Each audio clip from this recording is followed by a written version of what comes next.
মই গেৰুৱা গাঁও পঞ্চায়তৰ লগতে ভাৰতীয় জনতা পাৰ্টিৰ প্ৰতিজন নিষ্ঠাবান কাৰ্যকৰ্তাক মই অশেষ ধন্যবাদ, মোৰ অন্তৰৰ পৰা অশেষ ধন্যবাদ জনাইছোঁ। তেখেতসকলে দিনে ৰাতিয়ে কষ্টৰ বিনিময়ত আজি এই গেৰুৱা গাঁও পঞ্চায়তৰ নিচিনা কংগ্ৰেছৰ এসময়ত দুৰ্গ যি গাঁও পঞ্চায়ত আছিলে সেই দুৰ্গ আমি গঢ়াই এইবাৰ গেৰুৱা গাঁও পঞ্চায়ত পোন প্ৰথমবাৰৰ বাবে আমি ভাৰতীয় জনতা পাৰ্টিৰ নেতৃত্বত গাঁও পঞ্চায়ত দখল কৰিছোঁ।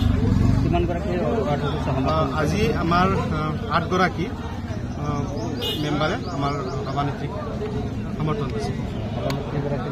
খালিদা বেগম, মই তেখেতৰ হাজবেণ্ড। যিহেতু আপোনাৰ চৰকাৰ বুলিয়ে আপোনালোকে পঞ্চায়ত দখল কৰিব উন্নয়নৰ ক্ষেত্ৰত আপুনি কেনেকৈ ভূমিকা লয়? হয়, নিশ্চয়। আমাৰ গেৰুৱা গাঁও পঞ্চায়তৰ বিশেষ কেইটামান গুৰুত্বপূৰ্ণ কাম কৰিবলগীয়া আছে। বিশেষকৈ আমাৰ গেৰুৱা গাঁও পঞ্চায়তত যোৱা স্বাধীনতাৰ পিছৰ পৰাই যিহেতু কংগ্ৰেছৰ দখলত আছিলে, ৰাস্তা ঘাট অত্যন্ত দুৰৱস্থা। আমি এইবাৰ থিৰাং কৰিছোঁ, আমি প্ৰথমে গেৰুৱা গাঁও পঞ্চায়তৰ যিসমূহ ৰাস্তা আছে সেই ৰাস্তাখিনি আমি যিমান পাৰোঁ ৰাস্তাৰ সমস্যাটো সমাধান কৰিবলৈ চেষ্টা কৰিম।